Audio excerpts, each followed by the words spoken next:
Hola nuevamente, hola nuevamente a todos, todas. Buenas Estamos tardes. Tardes. en el Hola. espacio del conversatorio del Departamento de Psicología Jurídica de la Asociación de Psicólogos de Buenos Aires. Hoy nos acompaña Karina Rey, la licenciada Karina Rey, que va a estar compartiendo acerca del informe pericial psicológico en el fuera penal. Karina Rey es psicóloga del Cuerpo Médico Forense del Poder Judicial de la Nación. Está finalizando la especialización en psicología jurídica en la Universidad de Buenos Aires y Hola, está profe, buenas tardes. realizando la No maestría en me sale el nombre. psicodiagnóstica en la Universidad de Buenos Aires. Les pido que apaguen los micrófonos, que enciendan las cámaras, que pongan sus nombres para poder identificarlos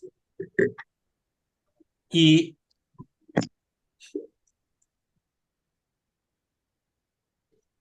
seguimos admitiendo gente, colegas, y Perdón, disculpe, porque no sé qué me pasa que no me anda la cámara. ¿Me ven o no? Si no, me voy a tener que conectar con otro dispositivo. No, no se te ve. Raro. Estoy tratando de configurar la cámara. Bueno, bueno, ya me los fijo. temas personales, por favor, háganlo fuera del espacio, háganlo a través de WhatsApp. Karina, Sí, hola Karina. cuando digas. Hola, Bueno, buenas tardes a yo te hice todos. una pequeña introducción, si vos querés presentarte, detallar el tema que vas a desarrollar. Ok. Bueno, bueno, me llamo Karina Rey, soy psicóloga, me recibí hace varias décadas en la Universidad de Buenos Aires. Eh, la mayor parte de mi, digamos, de mi trabajo ha sido en el área clínica. Tengo la residencia hecha en psicología clínica en el Hospital Piñero y después, hace unos años, incursioné en este ámbito nuevo, que es en el ámbito pericial, en el área penal, adultos, eh, y la verdad que ha sido y es una experiencia muy interesante, eh, de mucho aprendizaje. Tiene algunas cuestiones vinculadas con el área clínica también, con lo que es el abordaje de un paciente. Nada más que, bueno, nosotros aquí no hacemos evaluaciones de carácter asistencial. Cuando, bueno, soy compañera de Carlos en la especialidad que estamos haciendo en la facultad, y bueno, él me invitó a dar una conversación. Me pareció que eh, se me ocurrió hablar sobre el informe pericial psicológico en el fuero penal, que suele ser como, digamos, un poco de lo que escucho, a veces como que circulan eh, ciertos mitos acerca de si será difícil, no será difícil. Sí es distinto de hacer un informe en el foro civil, por ejemplo. Entonces, bueno, pensé en ese tema como un lugar en donde confluyen varios conceptos, ¿no? Y también es un punto de encuentro y desencuentro entre lo que sería, digamos, el objeto de estudio del derecho, ¿sí? Que es el sujeto jurídico, y el objeto de estudio de la psicología, ¿no? Tal como lo conocemos. Entonces, creo que en la construcción de un informe, en la escritura de un informe, en producir un informe pericial, eh, nos lleva todo el tiempo a tener, a mantener esa atención entre estos dos sujetos tan distintos, ¿no? Que es el sujeto del derecho y que es el sujeto de la psicología. Bueno, preparé un pequeño PowerPoint como orientador para ir, bueno, conversando. Así que vamos a empezar. Bien, ¿se ve ahí? Diga, Sí. Bien. Bueno, lo pensé como algunas consideraciones relativas al estatuto dinámico, ¿sí? Creo que en la construcción y escritura de un informe hay cierto dinamismo puesto en juego. Bueno, en el fuero, digamos, cuando uno tiene que realizar una evaluación psicológica en el fuero penal, se hace en el marco de una controversia, un litigio en el cual se trata de un delito, ¿sí? No sé, digamos, ese es el elemento particular, ya sea para una persona que denuncia o para una persona que resulta imputada en el marco de esa controversia.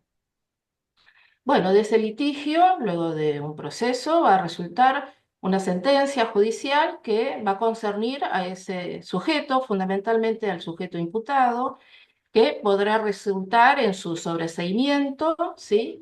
O en una medida por la cual se va a restringir o se lo va a privar de su libertad. No, anda por la de abajo. Bien. Bueno, Karina, discúlpame, te sí. faltaría poner en modo presentación porque quedó todo chiquito. Bueno, a ver, modo presentación. Mm, mm, mm, mm. No sé dónde poner, yo lo veo grande. A ver, voy a dejar de compartir. Vamos de nuevo. Hola, bueno, ¿me Dice que estoy escuchan? compartiendo la pantalla. Hola. Perfecto, ahí quedó bien. ¿Ahí quedó bien? Y sí, gracias. Ok, bien. Bueno, entonces tenemos como dos instancias. Una primera instancia que es la que tiene que ver con en dónde se lleva a cabo la instrucción, ¿sí? Y una segunda instancia, que es en el caso en el que, digamos, surge una sentencia con una condena, esa segunda instancia va a tener que ver con lo que es la ejecución de la pena. Bien, en este sentido, el informe pericial psicológico va a constituir una prueba más entre todas las otras que se vayan llevando a cabo en el proceso de la instrucción, ¿sí? Eso es sumamente importante de tener claro porque lo que uno, digamos, escriba, sobre lo que uno se expida, puede tener consecuencias sobre una persona que está imputada de un delito. La prueba no es vinculante, el juez puede no tomarla en cuenta, pero en general la prueba psicológica, psiquiátrica, suele ser un elemento fundamental, ¿sí? Bien, si me quieren ir interrumpiendo, me dicen. Bueno, hay distintas etapas en las cuales el perito psicólogo puede ser llevado a actuar, ¿sí? En primer lugar, pueden pedir la realización de una evaluación psicológica pericial en lo que es la etapa de instrucción, ¿sí? Que es mientras se van realizando las investigaciones, se van tomando de las declaraciones testimoniales a los testigos, las diferentes medidas de prueba que lleva a cabo la fiscalía o el juzgado. También puede ser que nos convoquen cuando ya digamos, la causa se elevó a juicio, que es cuando ingresan lo que nosotros llamamos el TOC, que es el Tribunal Oral Criminal y no Correccional, que corresponda. O también puede suceder que a uno lo convoquen a realizar una evaluación pericial mientras se está llevando a cabo el juicio oral. ¿En qué, digamos, implica esto? Implican los tiempos, ¿sí? Cuando se está llevando a cabo la instrucción y uno es requerido de una pericia, bueno, tiene como un margen más de tiempo que cuando es requerido y se está llevando a cabo el juicio oral. Puede ser que, bueno, ingrese el requerimiento hoy y pidan que uno se expida al día siguiente o en el mismo día, o etcétera, ¿no? Bueno, los tiempos ahí son mucho más acotados.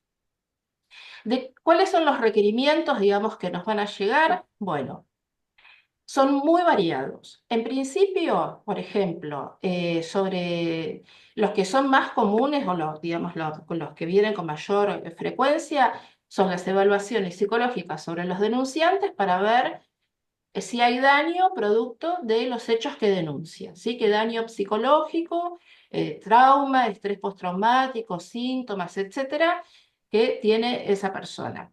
Y sobre el imputado se puede pedir también una evaluación de las características de personalidad o todo lo que tiene que ver con el artículo 34 para establecer si es imputable o es inimputable.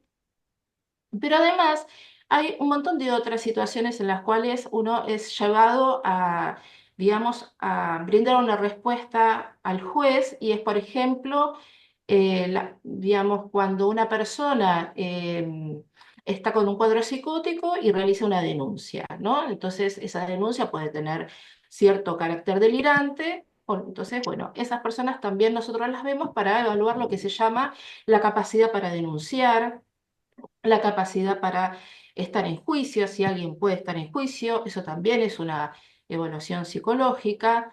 También se realiza lo que es el examen mental obligatorio al imputado cuando ya está en la etapa de sustanciación del juicio oral. Ese es el artículo 78. Bueno, son un montón de evaluaciones diferentes que se hacen en el marco de la instrucción o del, digamos, del juicio oral. El requerimiento puede venir por parte del juez, de la fiscalía, puede venir por parte de quienes llevan adelante la querella o puede venir el requerimiento por parte de la defensa.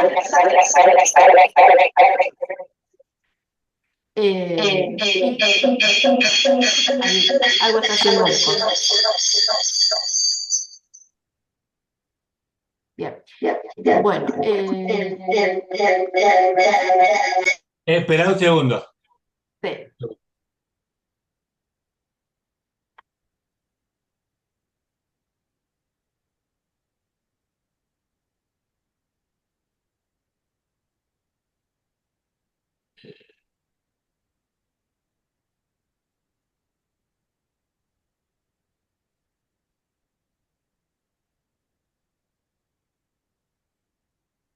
Estabas duplicado, Carlos, me parece.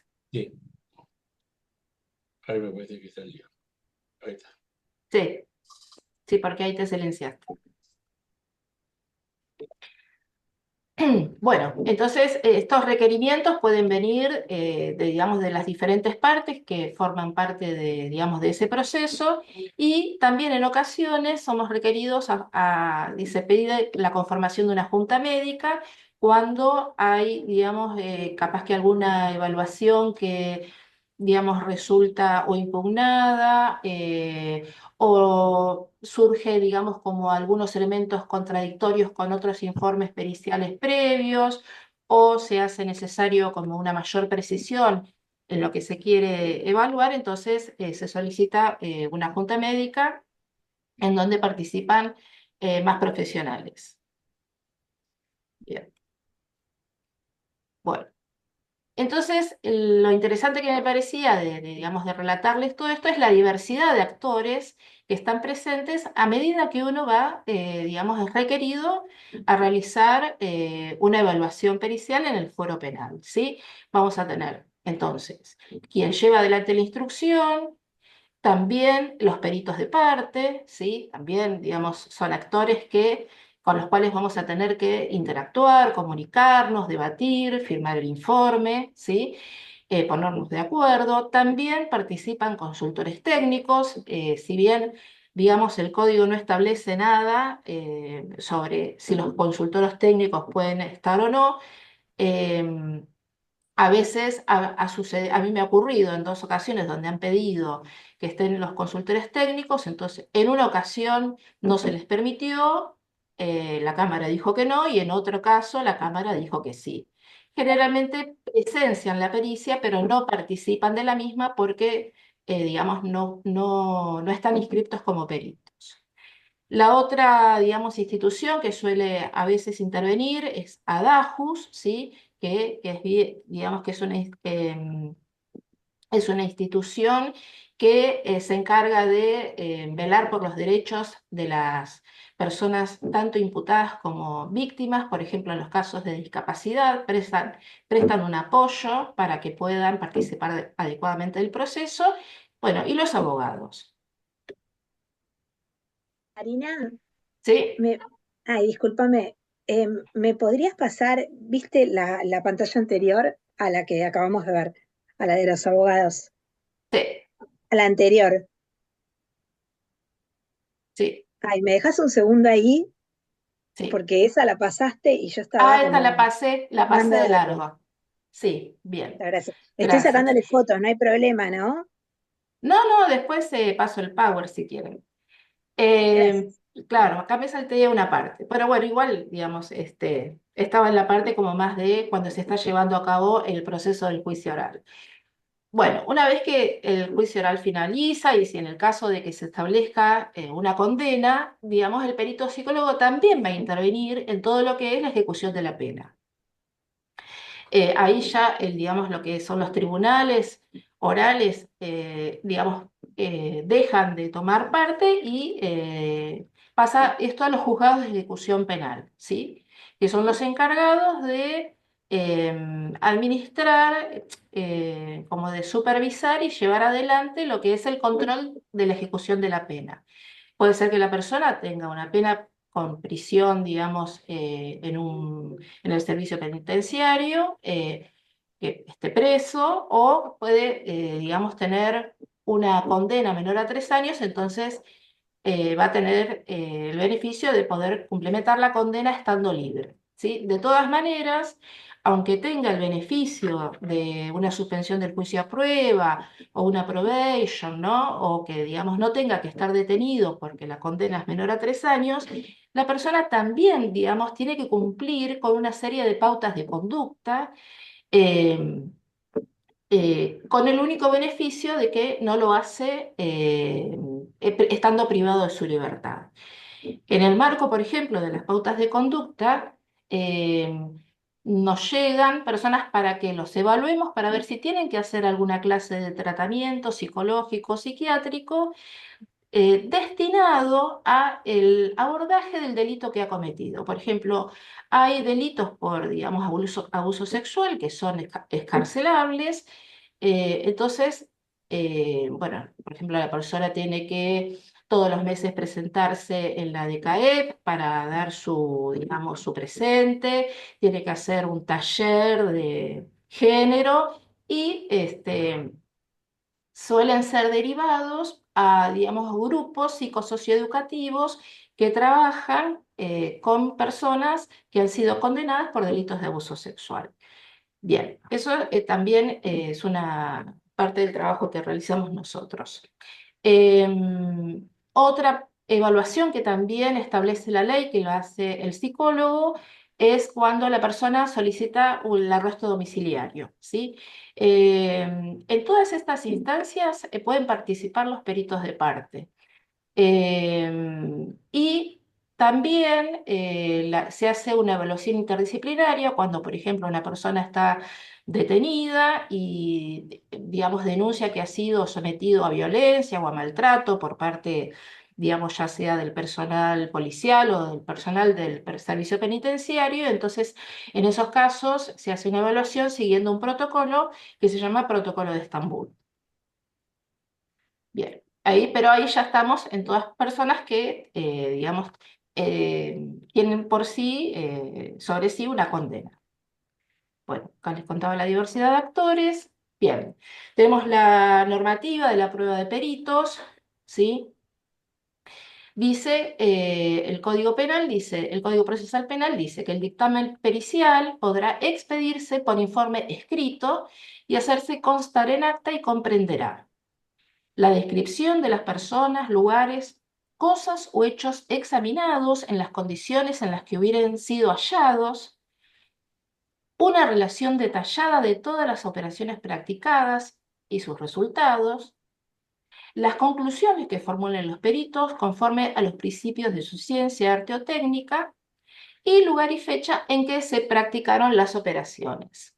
El juez va a valorar la pericia de acuerdo con las reglas de la sana crítica. Bueno, esto no me digamos, no lo preparé para hoy, tampoco es algo que los psicólogos sea un tema de competencia nuestro, pero el tema de lo que es la sana crítica es un tema muy interesante como de leer, ¿no? ¿Qué significa la sana crítica? Bien, lo dejo para si a alguien le interese investigar sobre eso. Bien, bueno, ahora esa es como la parte que me pareció transmitirles un poco de cuál es el contexto en el cual un perito psicólogo realiza su tarea en el foro penal, ¿sí? Y ahora voy a pasar a todo lo que, digamos, a lo que tiene que ver con la realización de una evaluación psicológica.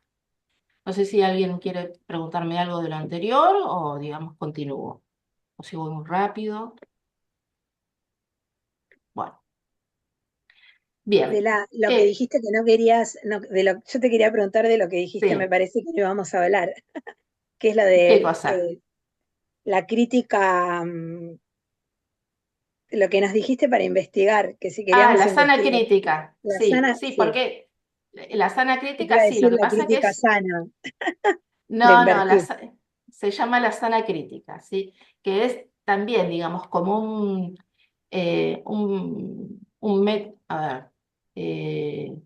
un método, un modo de valorar las diferentes pruebas que se presentan en una causa judicial. Esa es la tarea, es una tarea evidentemente que corresponde al juez, ¿sí?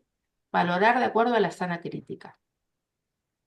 Bien. Claro, No me voy a meter en eso porque digamos, es como muy específico, ¿sí? Ya, recordemos, capaz que, sí, recordemos Gracias. que los informes periciales no son vinculantes. O sea, el juez no está obligado a suscribirlos en su plenitud.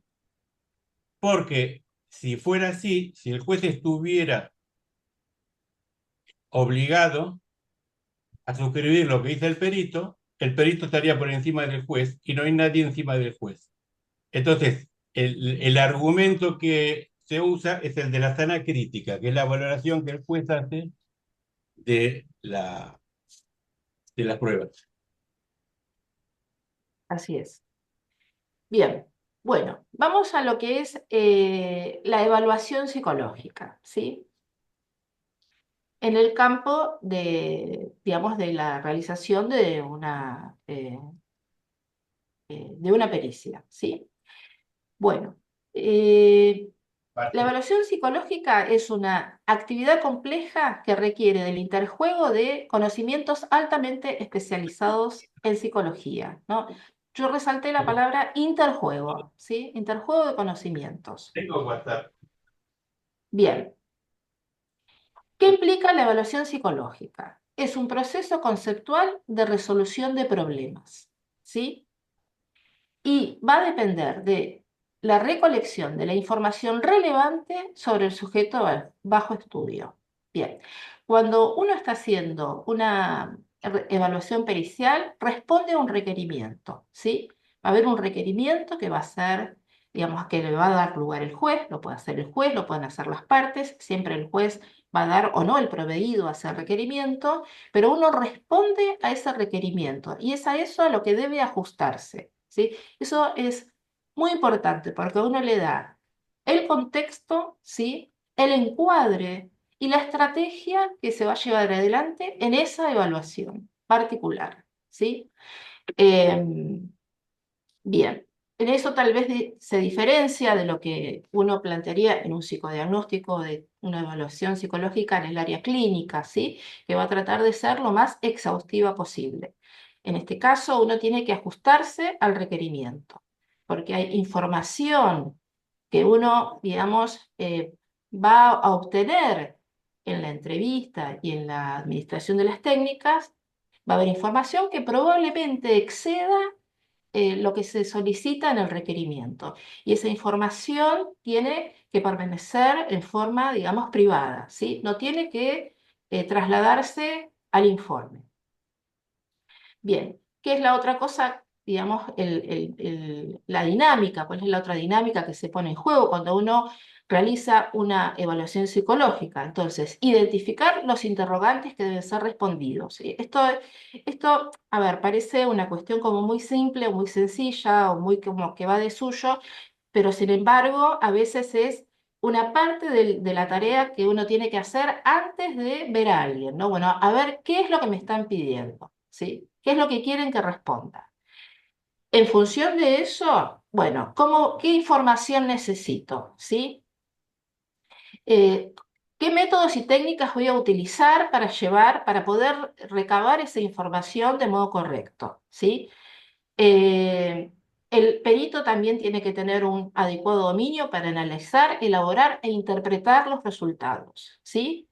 Tiene que tener una adecuada competencia también para comunicar eso, ¿sí? Que fue analizando, evaluando e interpretando. Eso también es otra parte fundamental. El informe pericial tiene que ser claro, ¿sí? Sin tecnicismos, porque ustedes tienen que pensar que quien va a leer ese informe es gente que no está entrenada en psicología y que entonces puede ser que algunos conceptos los interprete, digamos, como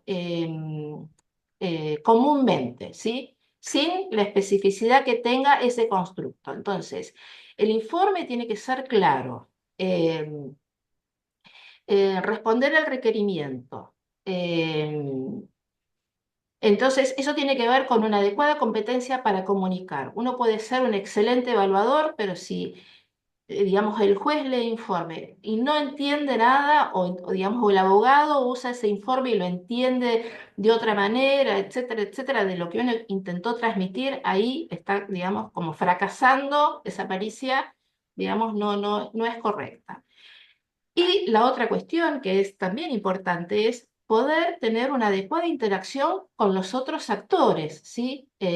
Fundamentalmente con los peritos de parte, ¿sí? Uno tiene que, dentro de lo que se puede, tratar de poder, si hay peritos de parte presente, tener un trabajo en conjunto, un trabajo en común. No siempre es posible, a veces los peritos de parte que vienen por parte de la querella, ¿no? O vienen por parte de la defensa, tienen el sesgo. Yo a veces digo, bueno, más que, no, esto, digamos, no. Por suerte, la gran mayoría, digamos, por lo menos en mi experiencia, hemos podido hacer, digamos, adecuados trabajos en común, más allá a veces de las diferencias, pero hay casos en donde el sesgo es tan grande que yo digo, bueno, ¿es el perito de parte o es el abogado? ¿No? Porque hay intervenciones que son más de los abogados que de un perito de parte, de un perito psicólogo.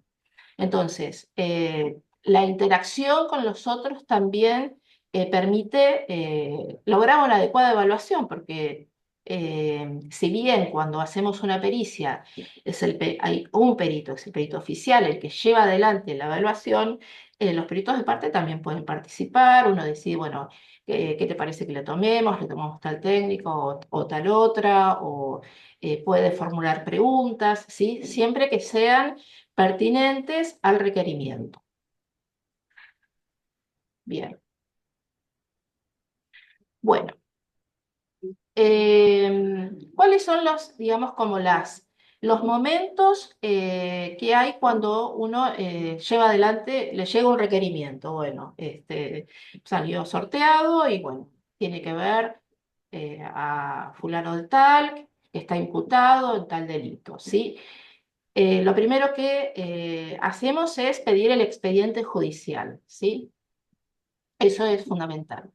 A veces no llega el expediente judicial, no es en muy pocas ocasiones y en esos casos para mí es como estar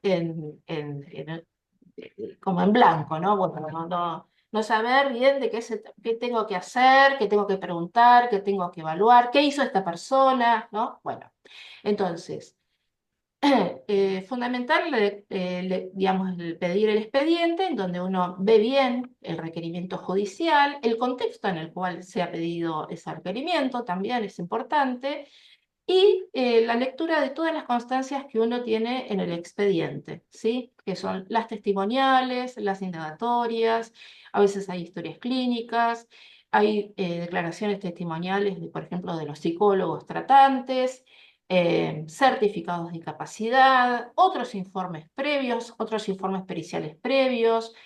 Un elemento importante también es, por ejemplo, no sé, si la persona, no sé, supongamos una víctima de abuso sexual que hace la denuncia en el momento en que ocurrió, la llevan al hospital y cuando, digamos, concurre al hospital, concurre el médico legista, quien le hace toda una evaluación. Bueno, ese informe es muy importante porque está hecho en ese momento, ¿sí? Entonces nos va a brindar información que de otra manera nosotros no tendríamos modo de acceder porque tal vez a la persona denunciante la vemos meses después, a veces vienen años después. Entonces, si ocurrió que justo en el momento en donde sufre un ataque sexual o un ataque de violencia, digamos, es atendida en un hospital público, digamos, se le realiza la evaluación por parte de un médico legista, todo lo que esté ahí escrito de toda su revisación, porque bueno, no solamente está la parte física, sino también cómo se presenta la persona, ¿no? Etcétera, es un elemento importante.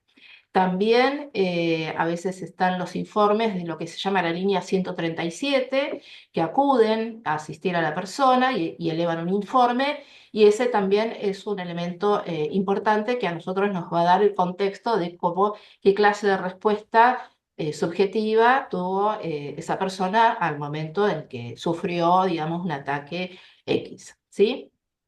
Bueno, también estos informes los vamos a tener sobre si la persona fue imputada y fue detenida en ese momento, ¿sí? Vamos a tener el informe del médico legista que va a decir, bueno, va a decir si estaba lúcido, si estaba delirante, si estaba alcoholizado, si estaba drogado, ¿no? Bueno, también eso nos va a dar un dato muy certero acerca de cómo estaba la persona al momento del hecho, ¿sí? Porque lo que es la valoración del artículo 34, ¿sí? La capacidad para comprender y dirigir la conducta es en el momento del hecho. Entonces, si la persona la vemos tiempo después, bueno, ese es un elemento que nos acerca como muy certero sobre su estado en esa instancia.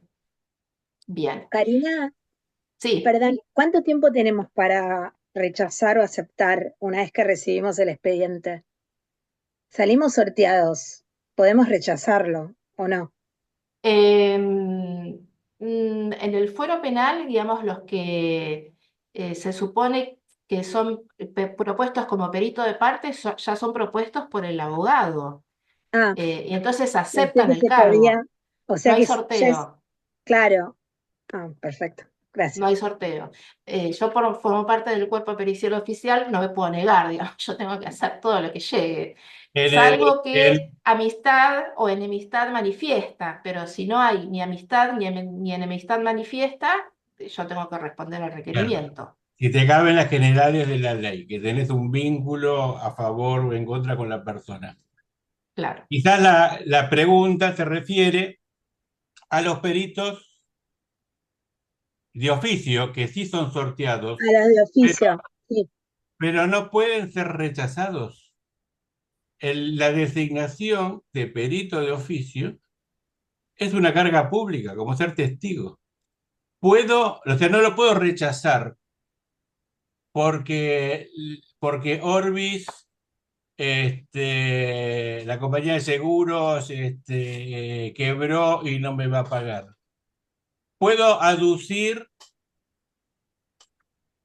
impedimentos por enfermedad, o sea, puedo excusarme, no puedo rechazarlo, puedo excusarme en los términos que están previstos en el código. ¿Sí? O sea, pero rechazar, no se puede rechazar un cargo para que fuiste sorteado, porque es una carga pública. ¿Esa era tu pregunta? sí, Carlos, sí, sí, claro, me estaba refiriendo a los de oficio, Claro. Karina sí, está en el lugar de los peritos claro, porque del los cuerpo otros, médico forense. Ella no, ella tiene que, claro, con lo que le mandan, lo tiene que aceptar y se tiene que hacer cargo. No puede decir, Ahora, si es un primo, es un enemigo manifiesto, entonces se excusa también. ¿Sí? O sea, no Porque por nosotros, rechazar, podemos excusarnos si caben las generales de la ley. yo hice la Por- pregunta porque lo estudiamos así en la facultad con los peritos de oficio, que había un plazo para aceptar o no, pero yo no Sí, me puedo pero lo que acordar te está ahora si era que confundiendo Plazo no. de aceptar o no, no es que vos, o sea, no es una opción que vos tenés. Ahora, si no contestás en tiempo y forma, se te remueve directamente. O sea, no es que te da la opción, se te remueve y se te sanciona. O sea, se te Claro. sanciona quitándote temporalmente el estado, ¿no? Me Pero por parece, eso, Verónica, que es insisto, como, lo vimos, como dice Carlos, tenemos un tiempo, pero para excusarse por si existe alguno de esos motivos que nos den un impedimento. si no, Parece que lo vimos si así. no acepto el cargo, listo, se me remueve Claro. y me sanciona. Mm. Sí, lo que Por nunca allá, habíamos visto Carlos, los impedimentos, por eso te pregunté. no, ¿sabes qué? Me parece que te está confundiendo, al menos como te entiendo yo, que no hay peritos de oficio en el fuero penal. Claro.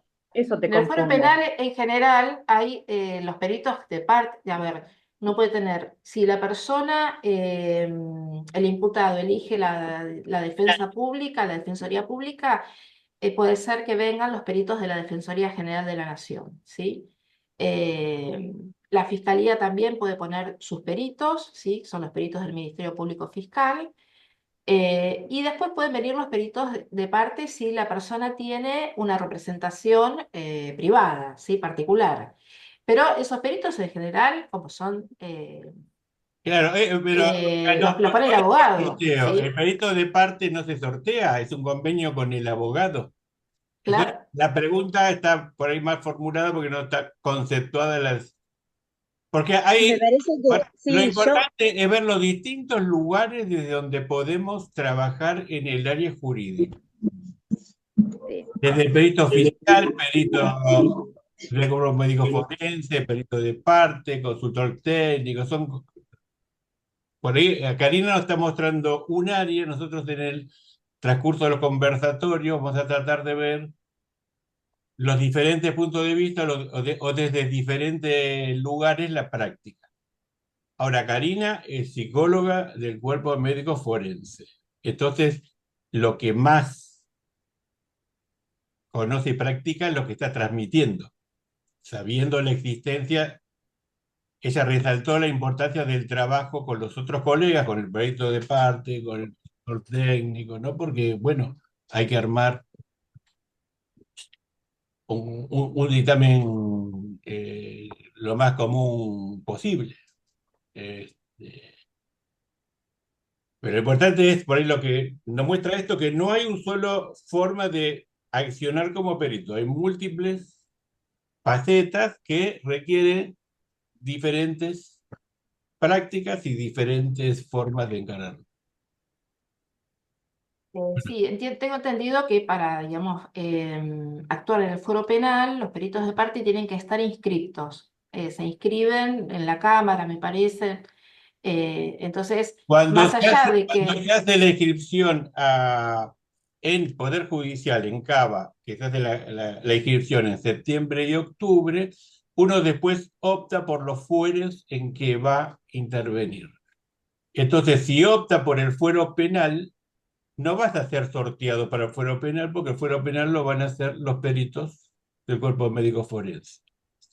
Pero podés para actuar como consultor, como perito de parte, tenés que estar inscrito. Si no estás inscrito en el área penal, se dificulta que trabajes como perito de parte en el fuero. exacto.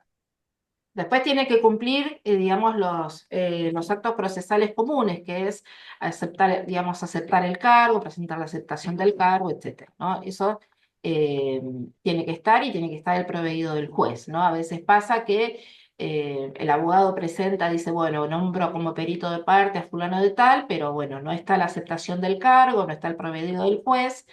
Entonces, bueno, en esos casos, bueno, tenemos que llamar para ver qué, digamos, conducta a seguir, porque Por ahí digamos, está puede mal ser que... redactado la presentación. El perito ¿Cómo? está mal por ahí está mal presentado el pedido.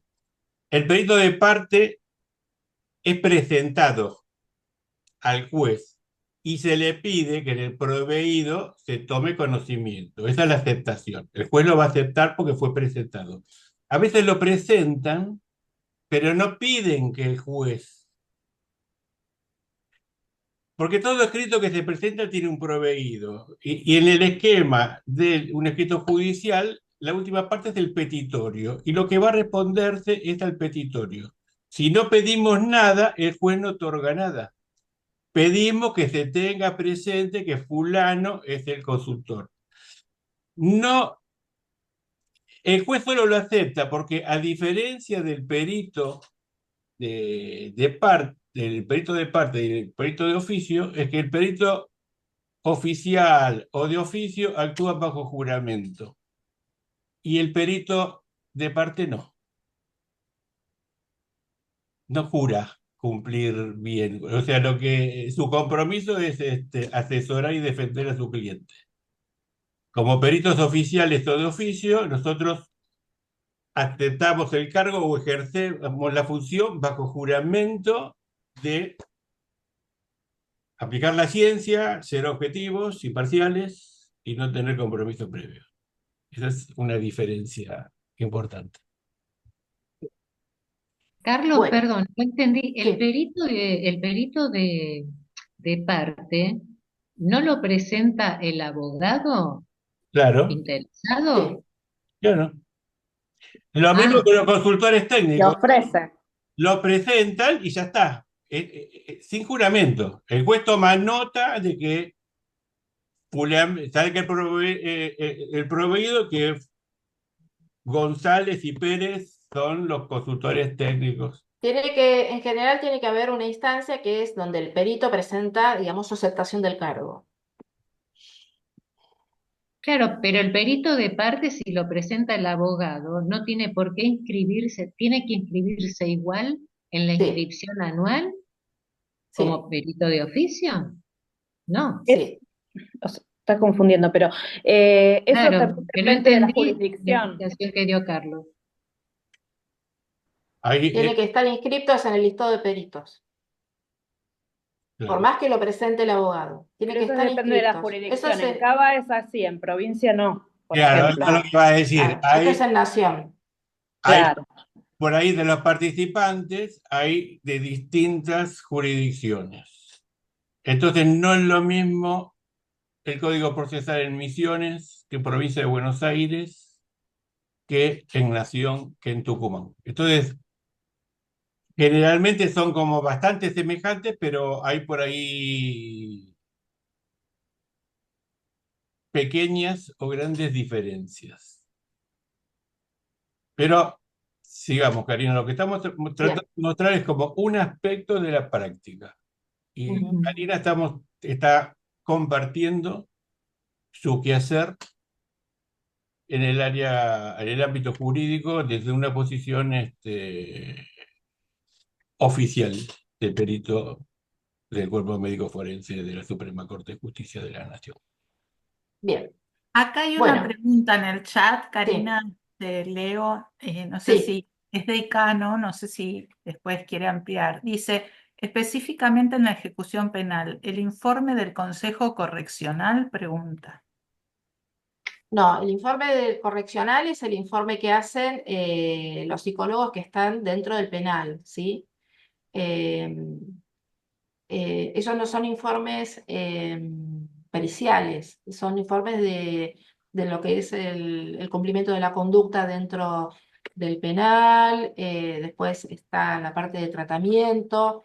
Nosotros en ejecución penal lo que hacemos como peritos, como cuerpo pericial, es en los casos en donde la persona tiene el beneficio, digamos, de no estar, digamos, de no transcurrir la condena privada de la libertad, hacemos la evaluación para ver si tiene que hacer alguna clase de tratamiento psicológico, psiquiátrico.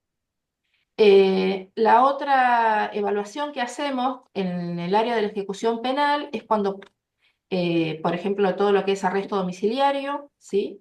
La evaluación para ver si comprende los artículos, digamos, los presupuestos para el beneficio del arresto domiciliario, de acuerdo a si tiene alguna enfermedad mental, cuyo tratamiento tenga que ser realizado por fuera de la institución cerrada. También hacemos la evaluación de los referentes, ¿sí? De cada persona que pide un arresto domiciliario tiene que dar un referente y entonces también hacemos la evaluación psicológica del referente.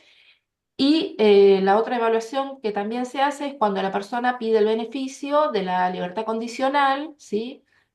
También se hace una evaluación pericial para ver, digamos, cuál es su estado. Bueno, hay una serie de, digamos, de puntos que hay que responder de acuerdo a la ley, digamos, como un elemento más que el juez va a tomar en cuenta para ver si le va a otorgar el beneficio de la libertad condicional o no. Esas son las, digamos, como las instancias de actuación pericial en lo que es la ejecución penal. Después, cuando la persona está detenida, está el informe de lo que es el equipo interdisciplinario de ejecución penal, ¿sí? Ejecución penal tiene equipos interdisciplinarios que hacen valoraciones de riesgo, hacen valoraciones de la evolución, digamos, de la detención. Eso ya lo hace el equipo interdisciplinario de ejecución penal. Karina, una consulta. Eh, Eso último que mencionaste está más referido al área más asistencial, ¿no? El área asistencial es lo que digamos, en el penal es lo que se llama la parte de tratamiento, ¿sí? Claro, ok. La parte del Y esto tratamiento sería y la más como parte, digamos, esto, criminológica, criminológica. ¿sí? Ahí va, perfecto. Gracias. Pero eso es dentro de la institución cerrada, que son dos equipos distintos. Claro, ok, entiendo.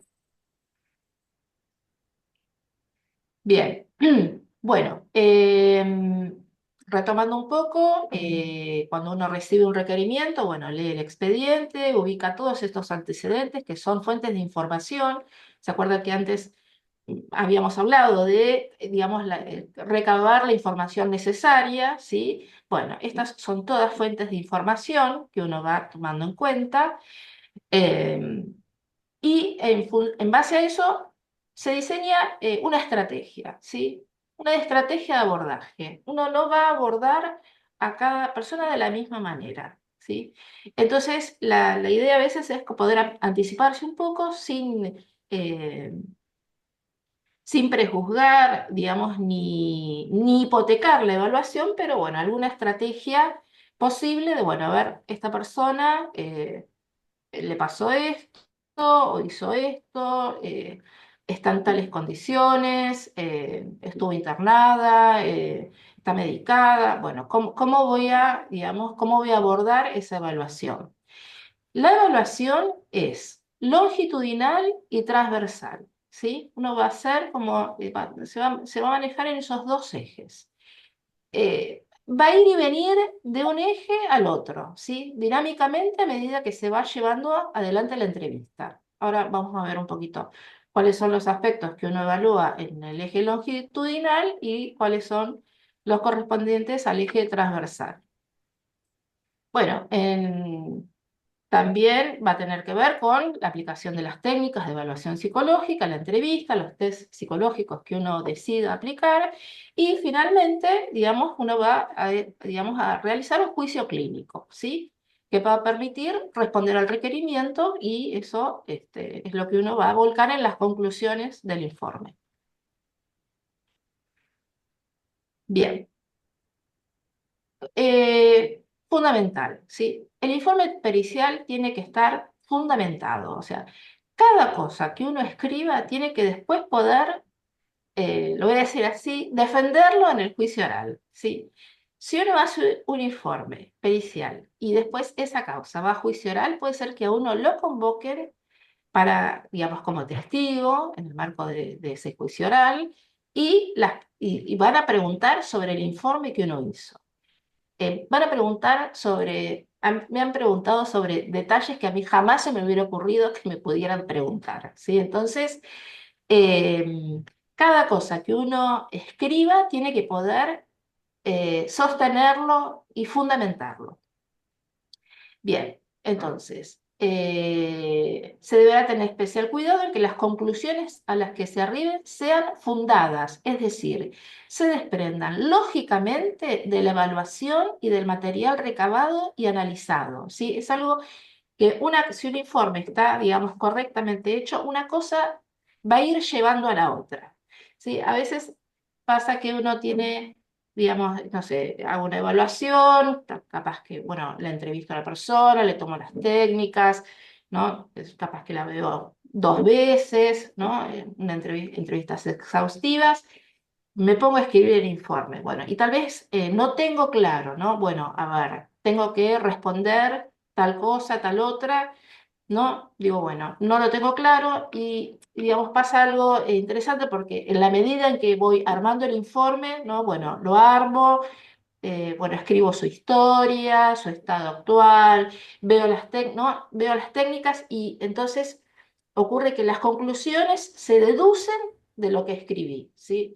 ¿No? Es como algo que, bueno, si escribí esto, vi esto y analicé esto y esto, bueno, la conclusión es esta, ¿no? Digamos, no otra, ¿sí? A veces es algo que uno va llegando a medida que va trabajando sobre el material, ¿no? A veces uno lo tiene como claro de antemano, bueno, depende, hay casos que son más sencillos y hay casos que no. ¿Se Pero, refiere, Karina? perdón, ¿Me escucha, Karina? ¿sí?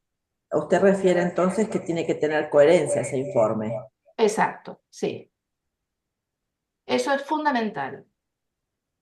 Porque si no tiene coherencia, el otro, aunque no sea psicólogo, es abogado y va a ubicar esa falta de coherencia y va a ir a preguntar sobre eso, ¿no? A veces me llaman a un juicio, bueno, leo el informe, entonces digo, bueno, a ver sobre qué me puede llegar a preguntar, ¿no? A veces quedan como algunos agujeros, ¿no? En la información que uno en ese momento no se da cuenta, ¿no? Entonces digo, bueno, a ver sobre qué me puede llegar a preguntar. Eh, Como para anticiparse. Igual me han preguntado, cuando a veces digo, bueno, seguro me van a preguntar de esto. No, me preguntan sobre otra cosa porque en realidad eso va a tener que ver con la estrategia de la defensa, ¿sí? O la estrategia de la querella. Así que bueno, es un poco difícil a veces anticiparse, pero hay que estar preparado. Eh, Bien. La evaluación, entonces, es un proceso dinámico, ¿sí? Dinámico en el sentido de movimiento, de formular hipótesis, de ir contrastándolas. Bueno, acá pongo una pregunta, ¿no? Que es una pregunta que me hicieron, me han hecho hace un tiempo, al principio. Bueno, ¿cuál es el protocolo que usted lleva adelante? Porque hay un poco, circula esto de que uno, a veces algunos abogados dicen que uno charla con los pacientes, no usted charló con el peritado, ¿no? ¿Cómo de una charla usted saca tales conclusiones o puede decir tal cosa o escribir esto en el informe, ¿no? Entonces, en realidad, capaz que sucede que cuando uno mantiene una entrevista hay una serie de cuestiones que las tiene como incorporadas, que las hace automáticamente, pero que no las hace desde cualquier lado, ¿sí?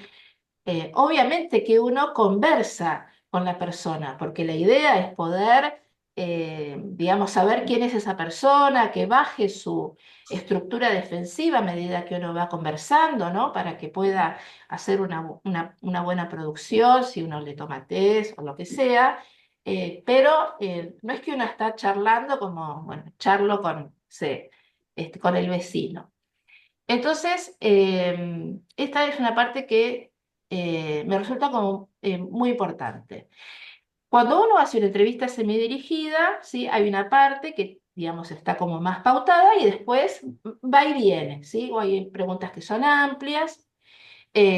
También tiene que ir manejando digamos, como el encuadre.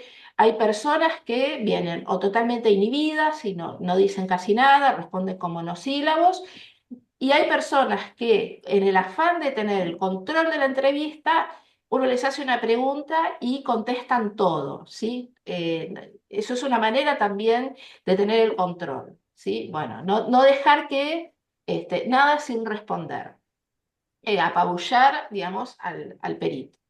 Entonces, esas, bueno, son cosas que uno también va manejando a medida que va llevando adelante la entrevista. Cada dato que uno solicita cuando uno está evaluando a alguien, ¿sí? Implica su interpretación en un plano semiológico. Entonces, por ejemplo, en primer lugar le pido digamos, le pido el consentimiento, eso es importante, ¿sí? Pedir el consentimiento, uno le dice, bueno, yo soy fulano de tal, etcétera, etcétera. Este es un requerimiento del juzgado tal, del tribunal tal, en el marco de la causa tal, ¿sí? Si la persona está imputada o si la persona es una denunciante. Se le dice que, digamos, se ha requerido que se le realice una evaluación psicológica y que los resultados de esa evaluación van a ser informados a la autoridad judicial, ¿sí? Y entonces se le pide su consentimiento para eso. Puede ser que la persona no dé el consentimiento, entonces, bueno, uno informa de eso. Habiéndose solicitado el consentimiento, la persona no lo otorga. Bueno, se informa al juzgado y después, digamos, según cada caso, tomará su decisión. En general, a veces los imputados tienen derecho a no, digamos, a no ser evaluados psicológicamente. Eh, a veces la querella pide, ¿no? Bueno, quiero que vean si es un psicópata, ¿no? Bueno, cuestiones si es un psicópata sexual, como si eso pudiera responderse así como libremente, y el abogado digamos, del imputado va a decir, bueno, no, en nuestra constitución o nuestro derecho está establecido en lo que es el derecho de acto y no el derecho de autor, entonces no hay personalidades, psicópatas sexuales, etcétera, etcétera, es inconstitucional y el juez va a decir, ok, no se hace la evaluación. Karina, Bueno, sí. está el caso de los rugby que fueron juzgados y se negaron a realizar la prueba psicológica. Después fueron condenados, pero es un derecho que tiene la puede Sí, aceptar. Por ahí el más claro notorio es ese. Los rugby se negaron a la pericia psicológica porque iban a sacar de material que no quería que se compartiera. sí, en realidad, por ejemplo, también la persona puede negarse, el imputado puede negarse a la declaración indagatoria, ¿no? Y la declaración indagatoria en realidad es un acto de defensa, ¿sí? ¿No? A veces como que, bueno, cuesta entender esto, ¿no? ¿Cómo se niega? Bueno, pero la declaración indagatoria es un acto de defensa del imputado. Capaz que en un primer momento se niega y dice voy a presentar digamos, un descargo por escrito y capaz que más adelante su abogado le recomienda realizar, digamos, hacer la declaración indagatoria y se le toma su declaración indagatoria, ¿sí? Eh, digamos, vale el principio de, bueno, no está obligado a declarar contra sí mismo. Por eso la indagatoria es un acto de defensa. Bien, bueno, ¿dónde estaba? Bueno, estábamos con la entrevista semidirigida, entonces, bueno, se le solicita el consentimiento y cuando yo le pregunto, le tomo el DNI, entonces le digo que me diga cómo se llama y cotejo con el DNI. Bueno, ahí estoy viendo orientación con respecto a sí mismo, ¿sí? Es una tontería, pero no tengo otra manera de saber si la persona sabe quién es, si no es preguntándoselo y cotejando con el documento, ¿sí? Lo mismo con la fecha de nacimiento, lo mismo con cuántos años tiene, dónde vive, todos esos son datos que me van dando, que me permiten después decir, bueno, la persona está lúcida, orientada globalmente con respecto a sí mismo y con respecto al entorno, ¿sí? Entonces, si me preguntan, bueno, ¿y usted cómo sabe que la persona estaba orientada globalmente? Bueno, porque yo le pregunté, etcétera, etcétera. ¿Sí ven? Como cada cosa que uno escribe está, digamos, fundamentada en una pregunta o en un dato que uno tomó en la entrevista. Así con todo, con cada cosa, que la memoria el lenguaje, bueno, cada uno de esos elementos del examen semiológico se van a deducir de cada una de las cosas que uno fue preguntando en ese momento, ¿sí? Ninguna pregunta es ingenua, ¿sí? Toda pregunta está orientada a obtener un dato, que después voy a interpretar. Bien, entonces, todo lo que es el estado actual, ¿sí? Corresponde a lo que es un análisis transversal, una foto, el aquí y ahora, cómo está ahora ese sujeto. Entonces uno pone, en este momento, al momento de realizarse la entrevista, la evaluación, ¿sí?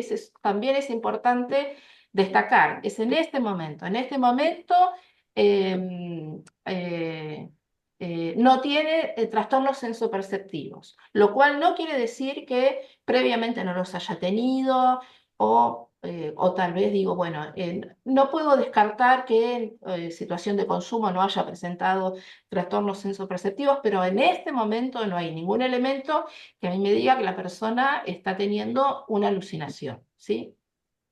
Bien, bueno, después, en la entrevista, cuando uno lo invita a hablar de su historia, está haciendo lo que es el análisis longitudinal, ¿sí? Entonces, de ese análisis longitudinal vamos a tener un montón de información sumamente relevante, que es sus antecedentes, su posición en la genealogía familiar, ¿no? Cómo se llaman sus padres, si murieron, de qué les pasó, de qué trabajaban, ¿no? Hermanos, si sabe cómo se llaman los hermanos, si tiene relación con ellos, qué clase de relación tiene con los hermanos, si hay antecedentes de enfermedades en la familia, psiquiátricas, neurológicas, ¿no? Y entonces a veces ocurre que la persona se acuerda de cosas que en ese momento no tenía presente, entonces se abre como una ventana, ¿sí? Ahí como para, bueno, indagar un poco más. Duelos, no, sí, porque mi abuela se murió y entonces yo me puse mal o se pone mal, entonces, bueno, uno ya tiene ahí como otra fuente de información que es cómo atraviesa los duelos.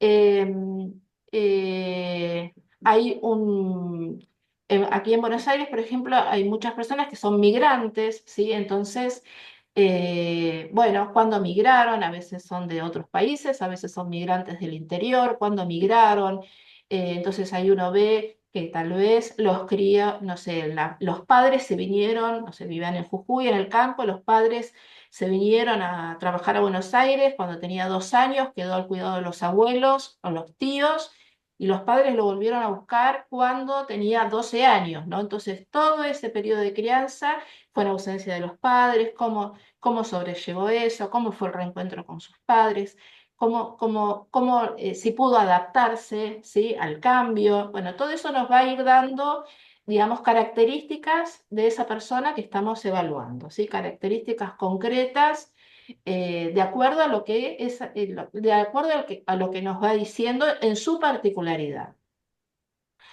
Bien, el nivel educativo, si a veces dicen, bueno, no, hice hasta 4.º, hice hasta 6.º, bueno, ¿por qué? ¿Por qué dejó? ¿Por qué dejó de estudiar? ¿Qué pasó? Bueno, tuve que empezar a trabajar, bueno, etcétera, etcétera, ¿sí? Vamos construyendo una historia, ¿sí? En esa conversación que uno va teniendo con la persona, en la medida en que uno se muestra interesado en eso, ¿sí? Y le da lugar a hablar, la persona también se va sintiendo cómoda, se va estableciendo una alianza de trabajo necesaria, ¿no? Para que después pueda, si uno implementa técnicas o test, los pueda hacer, digamos, como del modo más sincero posible o baje la defensa, ¿sí? Bien, nivel educativo, nivel laboral, vínculos significativos, pareja, hijos, por qué se separó, ¿no? Tratar como de ser lo más curioso posible en la entrevista. Todo eso nos van a dar lo que después podemos interpretar como factores de vulnerabilidad o factores de protección, ¿sí? Que son factores que van a tener que ver, por ejemplo, en el caso de una denunciante, de una víctima, ¿sí? Con qué recursos pudo hacer frente o no a un evento traumático, ¿sí? Porque hay personas que atraviesan un evento traumático y sin embargo no, digamos, no tienen indicadores de daño ni de victimización, Bueno, entonces, ¿cómo se explica eso? Bueno, que tal vez tiene factores protectores, porque tuvo una educación adecuada, buenos recursos simbólicos, buenos recursos cognitivos, red familiar, red social, ¿sí? Bueno, todos esos son factores protectores que permiten que el impacto de un evento traumático no sea tan devastador como sí ocurre en otros casos, ¿sí? Bien. Bueno, esto ya lo conté, el consentimiento, observamos cómo se presenta, si colabora, su estado afectivo, bueno, esto ya lo dije. Bien, esto también. Bueno, su estado de salud, tratamientos por salud mental, ¿sí? Todos los tratamientos que hizo, si se acuerda, el nombre del terapeuta, el motivo de consulta, ¿sí? No así, bueno, porque me llevaron fui al psicólogo cuando tenía 12 años. Bueno, ¿y por qué? ¿Por qué te acordás? ¿Porque fuiste al psicólogo? ¿Qué pasó con ese tratamiento, no? Bueno. También preguntamos sobre enfermedades o accidentes sufridos, ¿sí? Para ver si hubo algún otro evento traumático, ¿sí? Por ejemplo, hace poco tuve que evaluar a una persona que, digamos, hacía una denuncia por un supuesto caso digamos, un supuesto ataque sexual, pero en realidad, digamos, digamos, de lo que menos habla de eso, y relata una situación sumamente traumática que había vivido hacía poco tiempo, en donde se le había incendiado la casa, ¿sí? ¿No? Un hecho como muy, muy, muy dramático, está, ¿no? Con ella, con sus hijos, etcétera. Bueno, entonces, eso es importante para que después uno pueda valorar los indicadores que encuentra, ¿sí? En la evaluación de las técnicas. Bueno, a ver, ¿cuánto de esto que aparece, si me aparecen elementos de orden traumático, tal vez están referidos a esta situación, ¿sí? Que le ocurrió inmediatamente antes, ¿no? Bueno, después antecedentes de intento de suicidio, autolesiones, consumo problemático de sustancias, otros eventos traumáticos en su vida, etcétera, ¿sí? Bien, una vez que uno ya tiene la entrevista realizada, va a elegir los test que va a administrar. Bueno, en esto no hay gran diferencia con cualquier tipo de evaluación pericial. Y es importante también plantear que uno trabaja con lo que es el multimétodo, ¿sí? O sea, utiliza diferentes test que van con diferentes reactivos. Va a haber reactivos estructurados y reactivos no estructurados, ¿no? Las técnicas psicométricas pueden ser cuestionarios de autoinforme o inventarios de personalidad, uno tiene ahí reactivos como estructurados, o técnicas proyectivas, gráficas, verbales, perceptuales, etcétera, donde va a trabajar con reactivos no estructurados. Bien, la ventaja digamos, de trabajar de esta manera, con multimétodo, va a implicar que si bien vamos a tener que cruzar datos de diferentes técnicas que implican diferentes constructos teóricos, ¿sí? Porque cada técnica va a implicar un constructo teórico diferente y uno tiene que como tomarse el trabajo de, bueno, a ver, el MMP, no sé, a ver, no me acuerdo si el MMPI tiene una escala de depresión, ¿sí? La escala de Beck tiene una escala de depresión y el DSM-5 habla de, digamos, cuáles son los indicadores para hacer un diagnóstico de depresión. En cada caso, el constructo teórico es distinto, ¿sí? Entonces, en un caso, capaz que lo va a evaluar más en relación a la personalidad, en otro caso, más en un estado agudo, ¿sí? En el otro caso, un análisis más categorial. Entonces, eso es importante también tenerlo en cuenta. ¿Cuál es el basamento teórico de cada una de las técnicas que uno administra? Porque no todas tienen la misma definición conceptual de las categorías diagnósticas que estamos evaluando. Bien, eso nos va a dar una mayor validez a nuestro trabajo, que si uno simplemente se enfoca, bueno, dice, solamente tomo el MMPI, ¿sí? Bien. El Karina, juicio perdón, clínico, ¿sí? perdón, no te quería interrumpir, pero te quería Decime. hacer una consulta. Hola, buenas tardes a todos, mi nombre es Hola. Mariano. Yo vivo y trabajo en la provincia de Río Negro. Te quería consultar si pudieras comentarnos cuáles son los instrumentos de evaluación que utilizan más frecuente en tu ámbito de trabajo y si tienen por ahí alguna especie de financiamiento o recurso institucional, por ejemplo, para acceder a pruebas que son como, bueno, son más potentes, pero que para su uso uno sí o sí tiene que requerir alguna licencia. Bueno, estoy pensando por ahí en los instrumentos de TEA o de ese estilo. Bueno, no, acá, digamos, es libre, cada uno elige las técnicas que, digamos, que le parecen pertinentes. La evaluación es multimétodo, casi todos tomamos alguna técnica proyectiva. eh, eh, depende del caso, se puede tomar un Roger o se puede tomar, digamos, un desiderativo o técnicas gráficas, un combinado. Eh, el MMPI lo que tiene es que lleva mucho tiempo, entonces a veces es tener una persona acá 2 horas y media, y bueno, la cantidad de, digamos, de trabajo que hay es como mucha, y a veces uno dice, bueno, no tengo 2 horas y media para tener a alguien aquí haciendo un MMPI, igual, digamos, si es necesario se hace. Yo traté como de hacerlo un poco más dinámico, entonces lo puse en la computadora para que la persona directamente digamos, lo pueda cargar en la computadora y yo no tenga que después tomar las 567 respuestas y tener que pasarlas, porque eso me demanda un tiempo que la verdad que no tenemos. Eh, no, digamos, financiamiento con técnicas no hay, es todo lo que vamos consiguiendo o pagamos nosotros.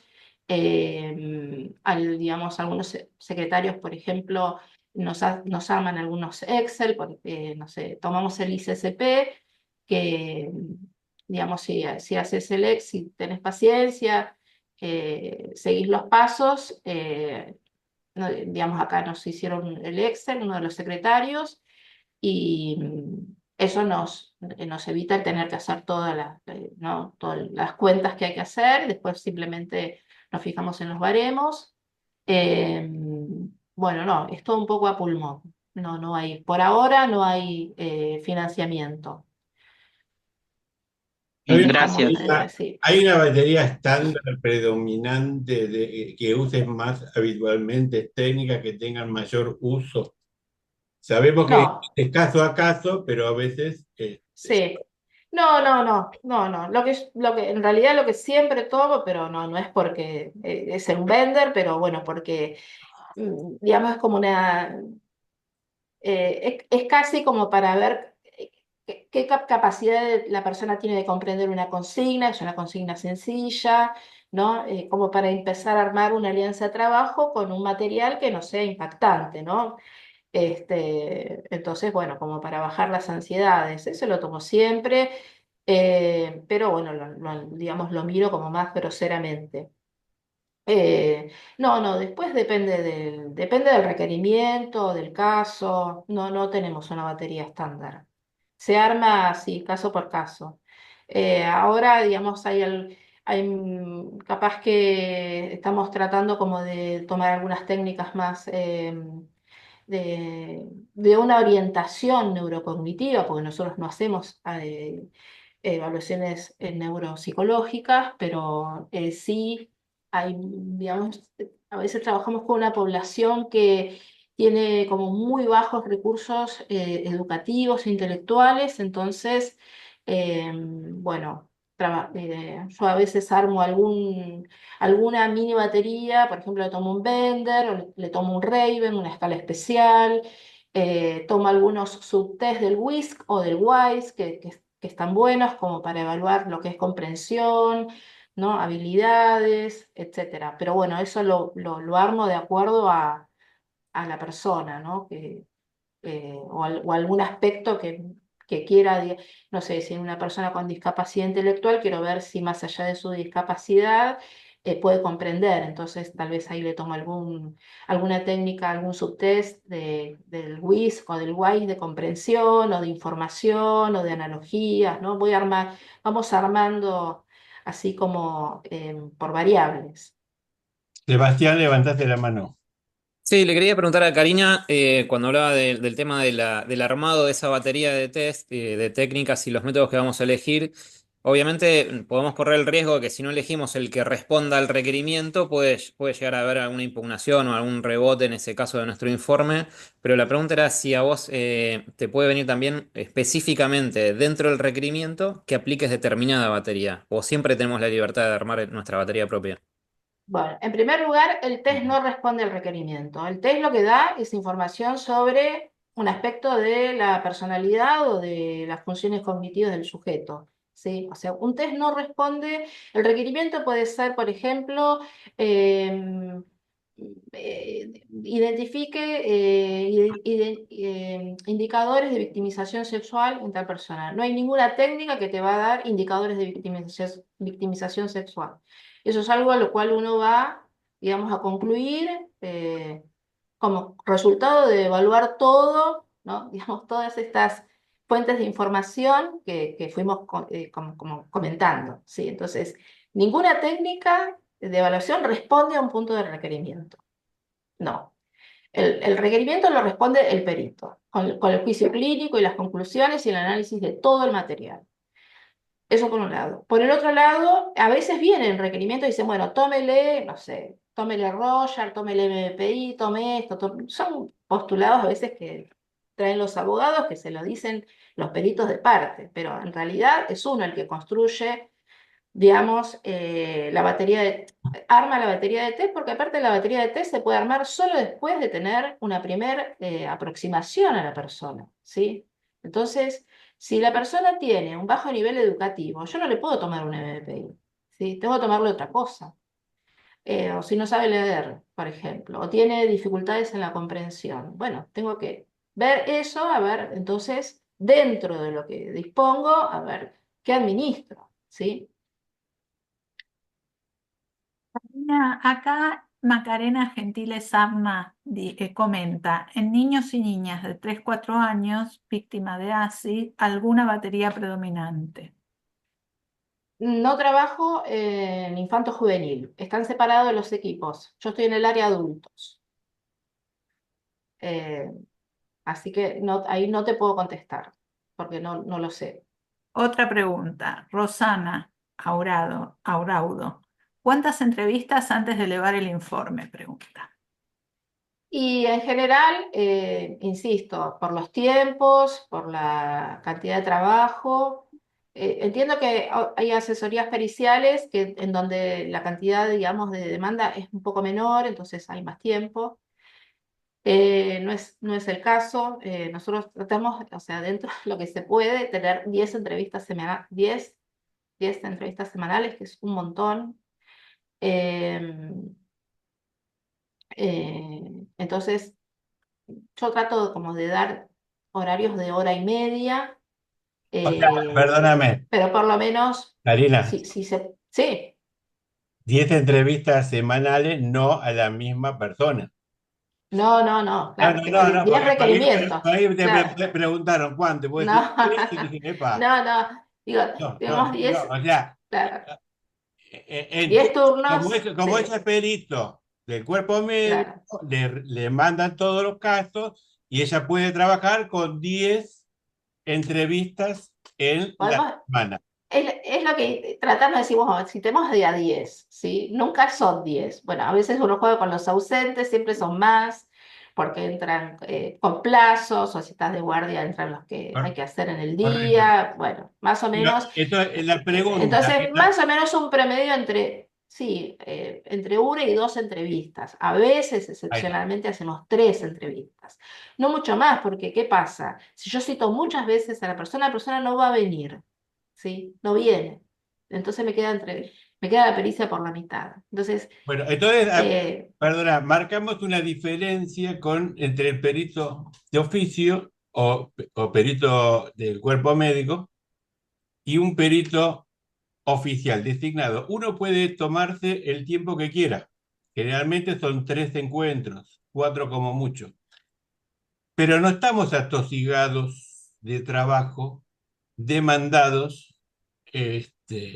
Entonces, tienen que, en los cuerpos médicos, tienen que que resolver más rápidamente y por eso, para poder acceder o responder a toda la demanda que tiene y a la presión de los superiores que le deben decir, epa, No, de los juzgados.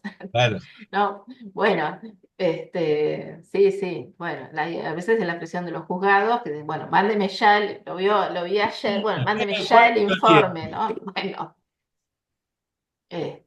a veces, bueno, uno va viendo, ¿no? Según si está en juicio oral, si está cerca de la instancia de juicio oral, bueno, va viendo en qué etapa de la instrucción está esa causa, si hay personas detenidas, ya, digamos, claro. porque ya lo piden y con esa premura, ¿no? Y uno dice, bueno, hay una persona que está detenida y a veces depende, ¿no? Digamos, si bien no es vinculante, pero bueno, a veces depende, están esperando que manden el informe psicológico para ver qué hacen, ¿sí? ¿Qué decisión toma el juez sobre una persona que está detenida? Entonces, bueno, los tiempos no son muy laxos.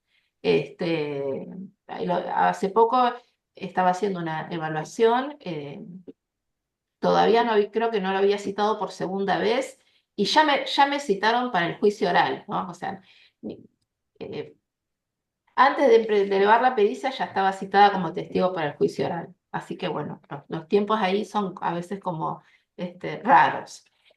Bien. Karina, Sí. un comentario y pregunta. El licenciado Agustín Sordo dice, gracias Carlos y Sí. Karina por la grandeza de ser tan gentiles.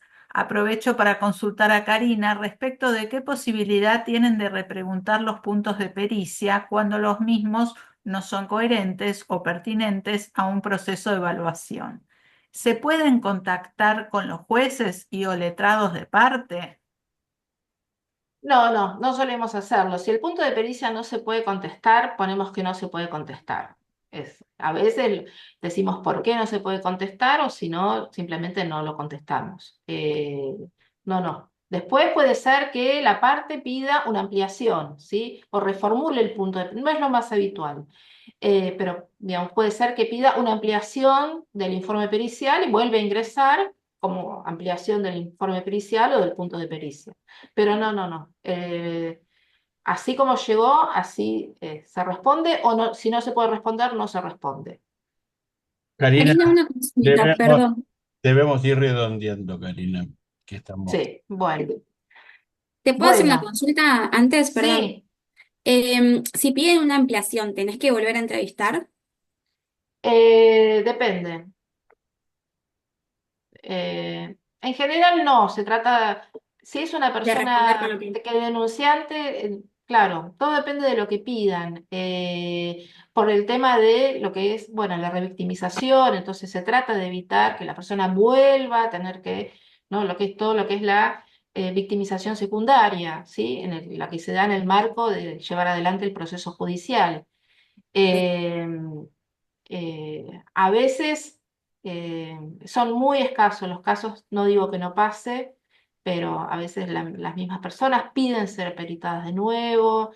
eh, no es la mayor, no es lo más habitual. Sí, ocurre, pero no es lo más habitual. Sí, capaz hacer alguna ampliación del informe con otros puntos de pericia que uno, digamos, por eso si uno hace una evaluación exhaustiva, ¿sí? Es raro que tenga que volver a ver a la persona, ¿sí? Gracias. Bien, bueno. Entonces, estamos analizando el material, va formulando hipótesis clínicas, es un proceso de transformación de datos, ¿sí? Esto también es importante. Uno no pone los datos en bruto, ¿sí? Porque, insisto, los datos en bruto pueden ser después tomados literalmente por alguien que es ajeno a la disciplina y sacar conclusiones inexactas o erróneas sobre eso. Entonces, tener en cuenta eso, es un proceso de transformación de datos y los resultados se construyen atribuyendo un sentido a esos datos, ¿no? Todo lo que es el análisis cualitativo, ya sea de datos numéricos o ya sea de indicadores del análisis de las técnicas proyectivas, etcétera, ¿no? La información se selecciona, se jerarquiza, se compara y se integra, ¿sí? La hipótesis que se formula tiene que estar sustentada por la reiteración, ¿sí? Las famosas convergencias y recurrencias, ¿sí? Entonces, la hipótesis que uno se formula tiene que estar sustentada por la reiteración de datos similares que la refuercen o la convergencia de datos que le den coherencia o la refuten, ¿no? Hace poco me ocurrió que estaba hablando una persona, un imputado, la verdad que más allá, digamos, del hecho por el cual estaba imputado, a mí me pareció, digamos, un poco por la entrevista y demás, que estaba cursando un episodio depresivo bastante severo, ¿no? Con una serie de síntomas obsesivos, que podían tener que ver con algunos eventos en su vida, ¿no? Bueno, la verdad que solo con la entrevista ya tenía como esa imagen formada, hasta tiene un color particular en su cara, ¿no? Muy, muy, muy impresionante. Y bueno, después cuando le tomé la MPI, le tomé un MPI, aparte de otras técnicas, y bueno, cuando cargo los datos y saco el perfil del MPI, realmente salió tal cual lo que había observado, ¿no? En la entrevista, pero ¿no? Altísimos los indicadores de depresión y de ansiedad. Es más bien ahí lo que ocurrió fue que había como cierta distorsión, porque estaba como muy aumentada las escalas clínicas, no es algo habitual digamos, en este contexto. Muchas veces los protocolos son protocolos defensivos, entonces uno le toma el MPI y todo le da entre 50 y 60, ¿sí? Bueno, en este caso estaba como todo muy elevado, casi como que se había distorsionado el instrumento, ¿no? Pero era por el cuadro agudo. Bien. Entonces, es un proceso inferencial que implica realizar todas estas operaciones, ¿sí? Explorar, ordenar, jerarquizar, ¿sí? Integrar. Y esta es la única manera en la cual el conocimiento que uno produce ahí, ¿sí? Porque uno produce un conocimiento, sea corroborable, sea válido y sea aplicable, ¿sí? Esto es lo que anteriormente hablábamos como que el informe tenga coherencia.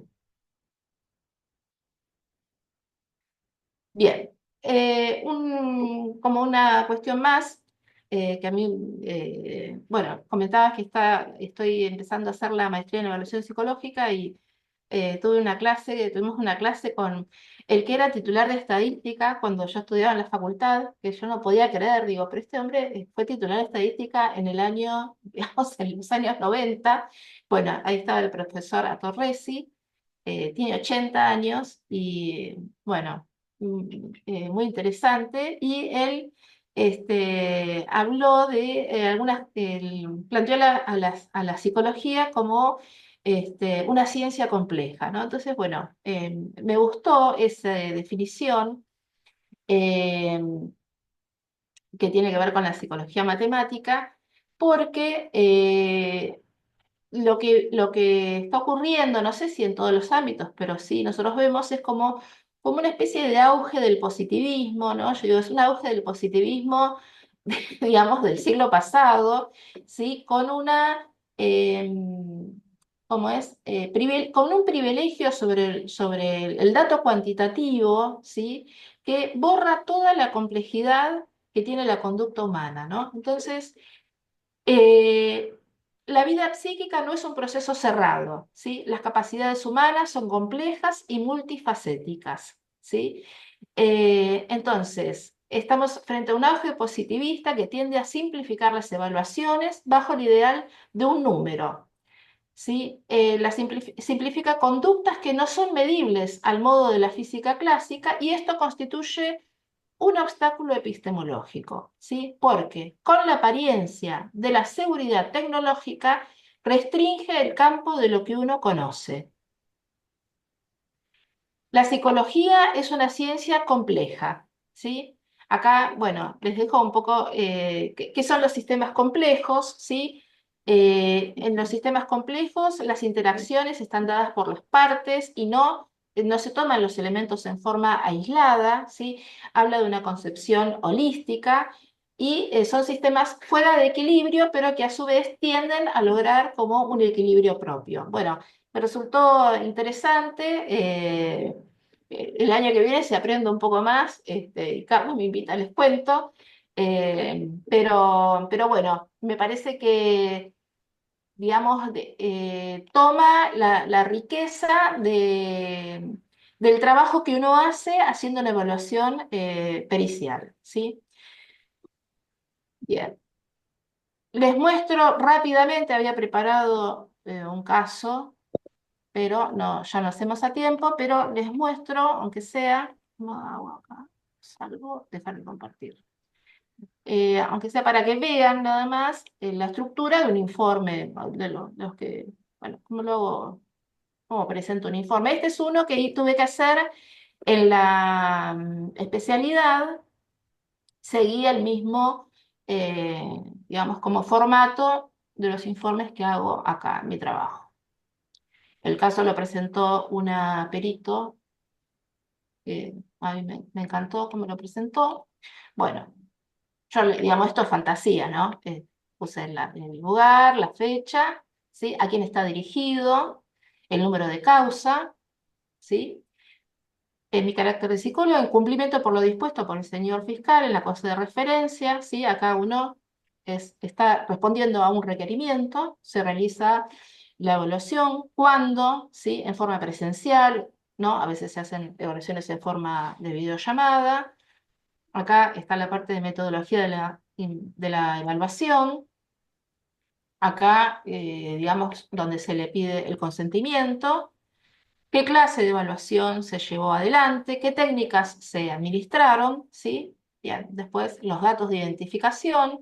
Acá, por ejemplo, esta persona estaba detenida, entonces se pone, siempre refiere número tal, pero es una persona que le identifica el personal del Servicio Penitenciario Federal o de la policía, que es quien la traslada, ¿sí? Bueno, la edad, la nacionalidad, estado civil, etcétera. ¿Cómo se presenta? ¿Sí? ¿Cómo se comunica? ¿Mm?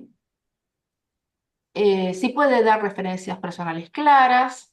¿Cómo es el tono afectivo que acompaña al relato en general? Si hay emergencia de angustia, ¿sí? Esta es una causa en donde es una persona que tuvo una imputación por homicidio. Se observa cierto monto de disociación ideoafectiva al hacer referencia a los hechos por los cuales se encuentra imputada, impresiona mantener una actitud enojosa con su familia de origen, sin desbordes emocionales que hayan interferido con las entrevistas. Acá está lo que les contaba del aspecto longitudinal, que es todo lo referido a la historia vital, ¿sí? Hay diferentes maneras de ordenarlo. Yo me acostumbré a estas y a veces me leo un informe que está al revés, me pierdo. Bueno, ¿no?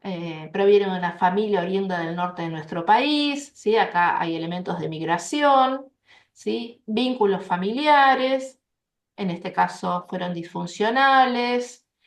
¿Por qué? Bueno, ¿qué fue lo que pasó? Vínculos afectivos, las características del vínculo afectivo, que estuvo atravesado por situaciones de violencia, ¿sí? Sobre la modalidad vincular en la pareja, cómo fue. Y entonces, por ejemplo, acá uno ya va haciendo una inferencia, ¿no? Describe la modalidad vincular no tanto en términos de una división de roles, sino más bien en términos de una importante dependencia emocional por parte de ella hacia su pareja, ¿sí? Uno ya va haciendo como inferencias y las va colocando. Refiere que habría intentado separarse, pero que no le habría sido posible, ¿sí? El último hecho que habría oficiado de detonante de las discusiones habría tenido que ver con un embarazo, ¿sí? Bueno, etcétera. Estado de salud, antecedentes de tratamientos por salud mental, bueno, acá no tiene, sino acá es donde se describen todos los tratamientos que realizó, por qué, etcétera.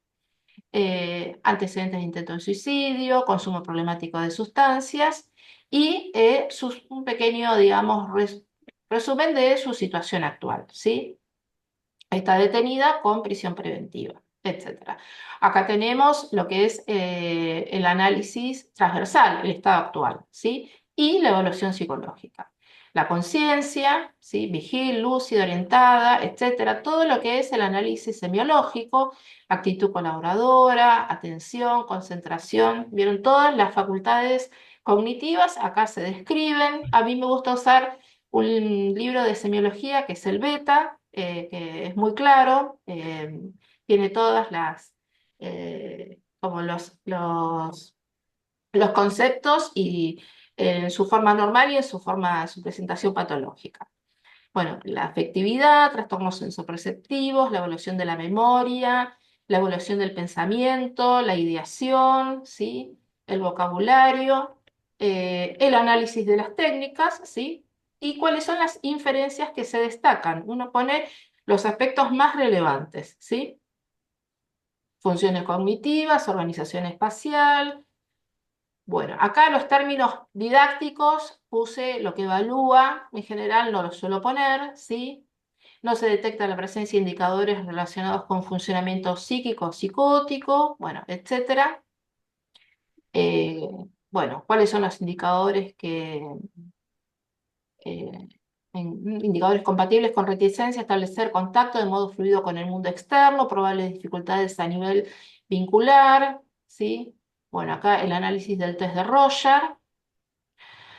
Se observa la presencia de indicadores compatibles con una personalidad de tipo emocionalmente dependiente e insatisfecha, características infantiles, tendencia a proyectar en terceros la resolución de sus propios conflictos. Es probable que tienda a ubicarse como víctima.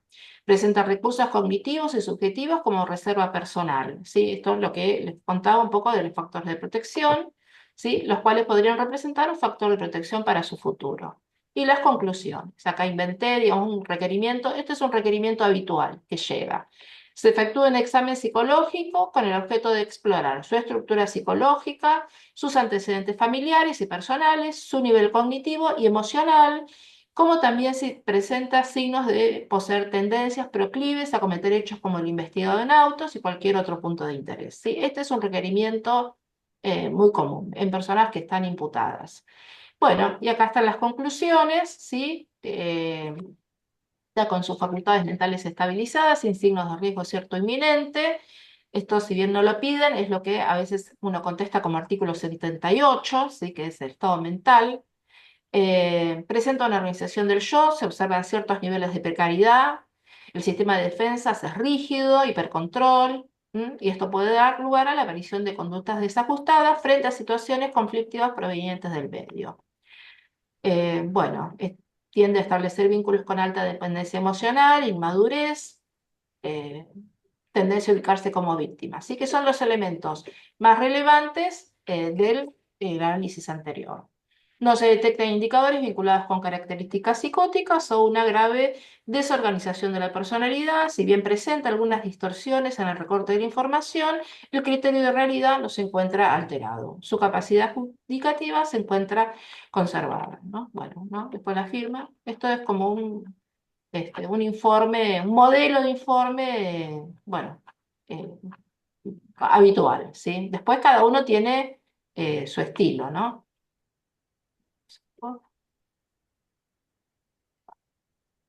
Bien. Bien. Muchas gracias, Karina. Acá no sé si ya se fue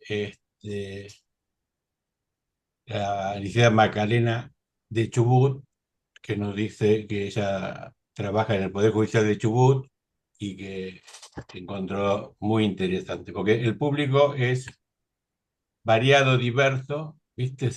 Tenemos gente de Chubut, de Córdoba, distintos lugares, pero tratamos de ser lo más amplio posible.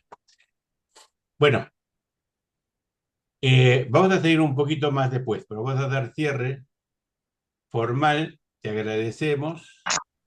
No, gracias a vos, Carlos, por invitarme y bueno, y a todos por escucharme. Perdón, Karina, antes Sí, de irse, ¿podría poner el primer gráfico? gráfico, ¿qué gráfico? El primero de todas las Perdón, figuras. primero cerramos y después continuamos. Quiero Ah, cerrar para poder, Ok. bien. esperen un segundo. Entonces, ah,